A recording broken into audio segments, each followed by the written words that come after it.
പ്രധാനമന്ത്രി നരേന്ദ്രമോദി ഇന്ന് നാഗ്പൂരിലെ RSS ആസ്ഥാനത്തെത്തും.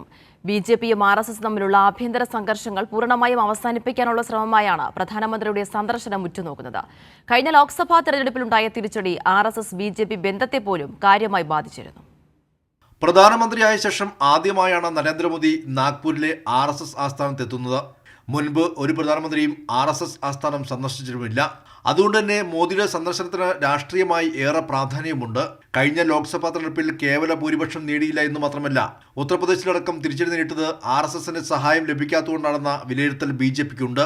ലോക്സഭാ തെരഞ്ഞെടുപ്പ് പ്രചരണത്തിലുടനീളം നരേന്ദ്രമോദിയെ മാത്രം ഉയർത്തിക്കാട്ടി മുന്നോട്ട് പോയതിൽ RSS കടുത്ത അതൃപ്തി രേഖപ്പെടുത്തിയിരുന്നു. RSSന്റെ സഹായം ആവശ്യമില്ലെന്നും BJP വളർന്ന് സ്വയം പര്യാപ്തത നേടിയെന്നുമുള്ള പാർട്ടി അധ്യക്ഷൻ JP നദ്ദയുടെ പ്രസ്താവനയും മോഹൻ ഭാഗവതിനെ അടക്കം ചൊടിപ്പിച്ചു. ലോക്സഭാ തെരഞ്ഞെടുപ്പിൽ തിരിച്ചടി നേരിട്ടതോടെ RSSുമായി അടുക്കാനുള്ള ശ്രമമായിരുന്നു മോദി ആദ്യം നടത്തിയത്. അയോധ്യ രാമക്ഷേത്ര പ്രതിഷ്ഠ, മുത്തലാഖ് നിരോധനം, പൗരത്വ നിയമ ഭേദഗതി, RSS അജണ്ട നടപ്പാക്കി പ്രീതിപ്പെടുത്തുകയാണ് നരേന്ദ്രമോദി സർക്കാർ.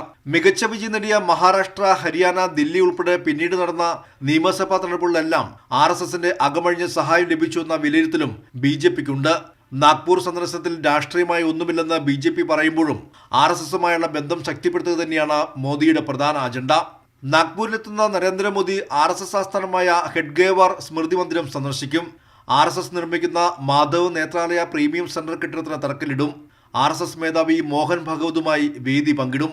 2012 സെപ്റ്റംബറിൽ ഗുജറാത്ത് മുഖ്യമന്ത്രിയായിരിക്കെയാണ് മോദി അവസാനമായി നാഗ്പൂരിലെ ആസ്ഥാനം സന്ദർശിക്കുന്നത്. BJPയുടെ പുതിയ അധ്യക്ഷൻ തീരുമാനിക്കുന്ന കാര്യത്തിലും RSSന്റെ റോൾ വ്യക്തമാക്കുന്നതാണ് മോദിയുടെ സന്ദർശനം. കൈരളി ന്യൂസ്, ദില്ലി.